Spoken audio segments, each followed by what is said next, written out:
May isang malaking krisis na kinakaharap ngayon ng bansa. Dahil dyan, may ipinatawag na isang napakahalagang hearing sa Senado. Pero alam nyo, sa gitna ng lahat ng ito, isang upuan ang naiwang bakante. At sa pagtatalakay natin ito, aalamin natin kung bakit ang isang bakanting upuan ay naging sentro ng usapan. 104 na piso. Pakitandaan po natin ang numerong yan. Dahil yan ang presyo ng bawat litro ng diesel. Isang numero na, wow, diretsyong sampal sa bulsa at kabuhayan ng halos lahat ng Pilipino. Kasi isipin nyo, ang pagtaas ng presyo ng langis para yung domino effect. Hindi lang yan simpleng gas sa tangke ng sasakyan eh.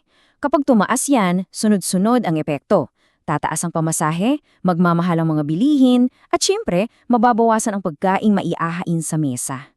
Ang pinakamasakit na resulta nito, base sa ating source, gutom na ang tao.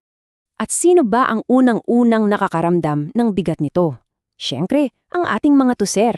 Sila yung araw-araw na nasa kalsada, yung nagtitiis sa init at traffic para lang kumita. Pero sa bawat biyahe, halos lahat ng kinikita nila para bang kinakain na lang ng presyo ng diesel. Okay, so simulan na nating himayin itong krisis na to. Paano nga ba ang isang numero, ang 104 na peso kada litro ay nagiging bangungot para sa napakaraming tao? At malinaw, hindi lang mga tsuper ang tinatamaan dito. Isipin nyo yung mga magsasaka natin na kailangan ng krudo para sa kanilang mga traktora. Tapos, sa huli, sino pa ba ang apektado? Tayong lahat. Bawat isa sa atin na namamalengke, bumibili ng bigas, gulay, lahat tayo damay. Ito yung krisis na walang sinisino. So, sa gitna ng ganitong kalaking problema, natural lang na umasa tayo ng mga sagot mula sa gobyerno, di ba? Kaya naman, nagpatawag ng isang napakahalagang pagdinig. Pero, yung inaasahan sanang magbibigay ng liwanag, nauwi sa isang malaking tandang panandang, dahil lang sa isang bakanting upuan. Okay, so i-breakdown natin kung ano ba talaga ang nangyari. Simple lang ang kwento. Noong March 24, may hearing sa Senado. Ang topic, itong oil crisis. At ang inaasahan ng lahat na darating si DOE Secretary Sharon Garin para magpaliwanag. Pero ang katotohanan, hindi siya dumating. At ang mas nakakagulat pa rito, ayon sa ating source, hindi lang yung basta hindi siya dumating kundi kung paano siya hindi dumating. Walang pasabi, walang paalam, bigla na lang, wala. Ulitin natin para malinaw. Based sa mga ulat, walang ibinigay na kahit anong dahilan, walang ipinadalang representative man lang at walang anumang komunikasyon mula sa opisina niya.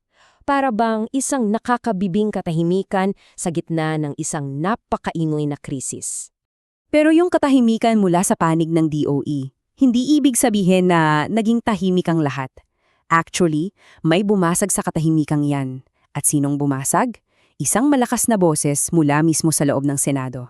At dito na nga pumasok sa eksena si Senator Loren Legarda. Yung pagkadismaya niya, isinalin niya sa isang napakadiretsong tanong, isang tanong na talagang yumanig sa buong pagdinig. Grabe, ang bigat, 'di ba? Secretary Garin, alam nyo ba ang duty nyo o sweldo lang ang importante sa oras ng krisis? Hindi lang ito simpleng tanong, ito ay isang direktang pagkwestiyon sa kung ano ba talaga ang prioridad ng isang mataas na opisyal ng gobyerno.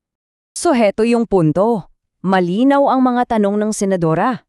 Bakit sa pinaka-critical na hearing tungkol sa krisis, wala ang pinuno ng ahensya na dapat sanang nangunguna sa paghanap ng solusyon?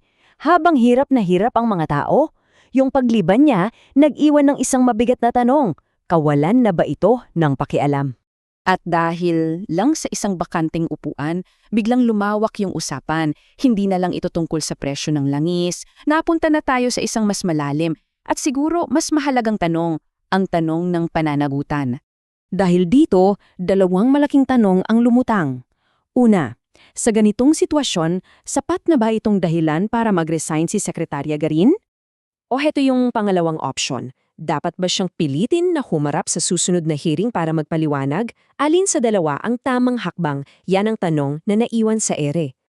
Pero anuman ang maging sagot sa mga tanong na yan, isa lang ang malinaw na paalala sa atin ng buong pangyayaring ito. Isang prinsipyo na pundasyon ng serbisyo publiko. Ang pananabutan ay hindi optional. Sobrang halaga nito. Accountability matters.